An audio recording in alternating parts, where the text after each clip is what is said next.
If we command our wealth, we should be rich and free. If our wealth commands us, we are poor indeed. Edmund Burke. Finance is at a crossroads. The systems that move money around the world were built for another era, fragmented, slow, and expensive.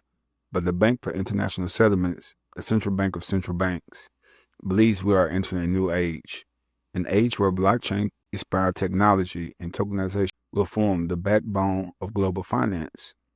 Why? Because blockchain allows money and assets to live on shared ledgers, open, programmable, and interoperable. No more silos, no more delays, no more friction. For the BIS, this isn't about chasing trends in cryptocurrency. It's about using the technology beneath it to build something stronger, a financial internet, or a finternet, where central bank money, commercial deposits, and tokenized assets all coexist. This is why the BIS sees blockchain and tokenization not as experiments, but as the foundation of the monetary system of tomorrow. Let me turn to chapter 3, where we lay out a blueprint for the future monetary and financial system that could usher in quite profound changes to what is feasible in many walks of economic life. And let me start by putting things into a broader context. Throughout history, innovations in monetary arrangements have coincided with new types of economic activity that have led to dramatic spurts of growth and development. An important innovation was the advent of money in the form of ledger entries, overseen by trusted intermediaries, which allowed new financial instruments that bridged both the geographical distance involved in trade, as well as a timing gap between incurring costs and receiving payment. The growth in trade and commerce in the last 500 years is hard to imagine without these innovations. Now, these were paper ledgers for hundreds of years, but when paper ledgers gave way to electronic record keeping, the gains were more dramatic still. So what lies ahead in the evolution of the monetary system? What is the next big development? This year's annual economic report argues that the monetary system could be on the cusp of another major leap. Money has never been static. Over centuries, it has evolved from coins and paper to digital entries and ledgers. Each transformation has expanded how economies grow and how societies function. In this talk, Hyun Song Shin of the Bank of International Settlements introduces us to the next great leap, the tokenized monetary system. This isn't about faster payments. It's about re-engineering the very blueprint of finance. The watchword is tokenization. Tokenization is more than just a digital representation of money and assets. Tokens integrate the records of an asset, normally found in a traditional database, with the rules and logic governing transfers. By doing so, tokenization introduces two important capabilities. First, enables the contingent performance of actions. And second, it enables composability, where multiple actions can be bundled together into one executable package. Now, to understand what this all means, it's useful to start by considering how things work today. Our current system is essentially a collection of separate databases maintained by banks and other intermediaries. These intermediaries serve as account managers who are entrusted with maintaining an accurate record of ownership and transfers. The information is then linked by third-party messaging systems. And all this gives rise to the separation of messaging, reconciliation, and settlement. Tokenization combines messaging, reconciliation, and settlement into one seamless operation. Now, this saves time and raises efficiency, but this is only a small part of the potential gains. The more important impact comes through better allocation of resources and better risk sharing by resolving information and incentive problems. Tokenization can do this by facilitating the contingent performance of actions, where one party can undertake to do something conditional on something else being in place. Think of money as a technology. First, we recorded transactions on physical ledgers. Then digitalization allowed balances to move across banks instantly. But even digital money today is siloed. Your payment card, your online banking, and your international transfer often run on entirely separate systems. The BIS argues that the next stage, tokenization, will break down these silos, creating money and assets that can interact seamlessly, like apps on your phone that share data instantly. The watchword is tokenization. Tokenization is more than just a digital representation of money and assets.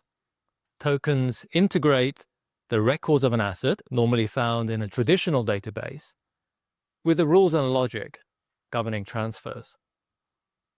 By doing so, tokenization introduces two important capabilities. First, enables the contingent performance of actions. And second, it enables composability, where multiple actions can be bundled together into one executable package. Now, to understand what this all means, it's useful to start by considering how things work today. Our current system is essentially a collection of separate databases maintained by banks and other intermediaries. These intermediaries serve as account managers who are entrusted with maintaining an accurate record of ownership and transfers. The information is then linked by third-party messaging systems. And all this gives rise to the separation of messaging, reconciliation, and settlement. Tokenization combines messaging, reconciliation, and settlement into one seamless operation. Now, this saves time and raises efficiency, but this is only a small part of the potential gains. The more important impact comes through better allocation of resources and better risk sharing by resolving information and incentive problems. Tokenization can do this by facilitating the contingent performance of actions, where one party can undertake to do something conditional on something else being in place. So, what is tokenization? At its core, it means taking traditional money or financial assets and representing them as digital tokens on a secure ledger. A government bond, for example, could be a token. A deposit at your bank could also exist as a token. These tokens just don't store value. They can be programmed, transferred instantly, and combined with other tokens in new ways. In the BIS language, tokenization brings programmability, composability, and interoperability to money. In simpler terms, it makes money behave like software. The simplest case is when there are two reciprocal transactions where one side would like to transfer an asset on condition that the other side pays, and vice versa. In this slide, Amalia, who is on the left, wants to buy a security from Bob, here on the right, and Bob is happy to sell, and they have agreed on a price. Under the current system, the transactions are executed separately using a series of intermediaries as account managers. Tokenization means that any reciprocal transfers can be made to occur simultaneously, with one being a precondition for the other. The various steps involved can be combined into one seamless operation. And the continued performance of actions can involve more than two parties. In this example, Amalia would like to pay dollars to buy a security from Bob, but Bob wants to be paid in euros. In this case, the atomic settlement can encompass all three sides of the triangle shown on this slide. Bob transfers the security to Amalia, while a foreign exchange dealer receives dollars from Amalia and pays Bob in euros. Now imagine two types of tokenized money. First, central bank digital currencies, which are CBDCs, that are issued directly by the central bank. These tokens carry the highest trust because they are backed by sovereign institutions. Second, tokenized deposits, which are issued by commercial banks but exist in programmable digital form. Together, CBDCs and deposit tokens form a resilient foundation. Public trust from the central bank combined with private sector innovation from banks. It's worth emphasizing that the potential for a tokenized system is not limited to the incremental gains in speed and efficiency on what we do already, but instead, as Augustin said, opens the door to entirely new types of economic arrangements that do not happen today because of the frictions that come from incentive and information problems. Now, the full potential will only become clear with time as developers come up with new use cases that eventually catch on. But there are examples of use cases that immediately come to mind, as they are well-known problems that have defied easy solution in the current system. Take supply chain financing as a concrete example. In this slide, the buyer, here on the left, takes delivery of input from a supplier, who in turn receives inputs from the upstream supplier, here on the right. Now, suppliers often need some upfront financing to cover expenses to pay workers and buy materials. But the downstream buyer might be unable or reluctant to pay the supplier the full amount of the invoice until the goods are delivered. And you can see the similarity between this example and the one between Amalia and Bob, trading a security. In the supply chain example, a loan from a bank to the supplier in the middle would be an obvious way to break the logjam. But the supplier is often an unknown entity, a small firm, possibly in another country, and the bank might worry about the creditworthiness of the supplier or even possible fraud in case the invoice is fake or the supplier pledges the same receivable to several lenders. Here's the real breakthrough: the unified ledger. Today, money sits in separate systems. Each requires reconciliation. In a unified ledger, CBDCs, tokenized deposits, and tokenized assets coexist in the same programmable environment. Imagine a mortgage transaction, your payment, the bank loan, and the title transfer all settled instantly, automatically, with zero intermediaries. The BIS cost is a blueprint for the future monetary system. A related problem is the lack of transparency among all the interested parties about where the shipment is and in what condition. These well-known information and incentive problems have held back supply chain finance, even when the economic rationale is clear. It is this kind of problem where tokenization really comes into its own. Tokenization has the potential to tackle these challenges by building on the contingent performance of actions, contingent both on the actions of others as well as the state of the world. For example, a bank could extend a loan through a smart contract that responds to real-time information on milestones being met along the way.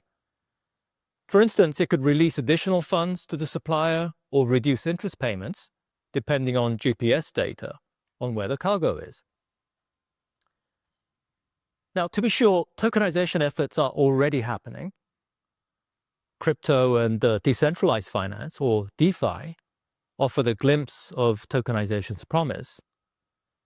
But crypto is a flawed system that cannot take on the mantle of the future monetary system.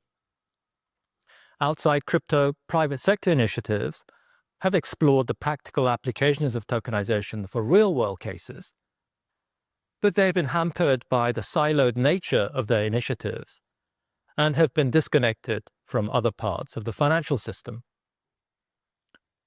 What these projects have lacked is a tokenized version of central bank money as the settlement asset. Having central bank money in tokenized form as a settlement asset in the same venue as other tokenized claims provides a firm foundation to the functionalities of tokenization. The three core principles that the BIS is using to transform our antiquated banking system digitally is programmability, where money can execute conditions automatically, like paying rent on the first of every month. Composability, where different tokens interact. For an example, linking a trade contract directly with its payment. Interoperability, where systems across borders connect seamlessly. Together, these motivations promise not just efficiency, but also financial inclusion, resilience, and sovereignty for nations in a digital age. In this way, tokenized deposits preserve the singleness of money, and the receiver of the payment does not acquire a claim against the sender's bank. And so KYC rules are satisfied too, helping to uphold the integrity of the monetary system. The potential of tokenization is to knit together transactions and operations that encompass money and a range of other claims. How can we effectively integrate these elements? One approach is to adopt incremental changes to existing systems, for example, by interlinking them through application programming interfaces or APIs. And this could certainly yield benefits by mimicking some of the functionalities of tokenization. But history teaches us that relying solely on incremental fixes piled upon legacy systems has its limitations. Sometimes a more fundamental rethink is required towards a new financial market infrastructure, and tokenization represents one such opportunity. What is needed is to bring together tokenized deposits, other tokenized assets, with central bank money in tokenized form, and bring all these elements together on a shared programmable platform. The BIS does not see blockchain and tokenization as just another financial innovation. They see them as the next leap in how economies function, from programmable money that executes contracts automatically to unified ledgers that eliminate friction across borders. The promise is profound: faster, safer, and more inclusive finance. But with this promise comes responsibility. The BIS believes that only by anchoring these new tools in the trust of central banks and strong governance can we unlock their true potential. Blockchain and crypto-inspired systems aren't replacing money, they are reshaping it. And that's why, for the BIS, this isn't just a trend. It's the blueprint for the future of finance, one where money moves as freely and instantly as information does today. Please comment, like, share, and subscribe. Peace.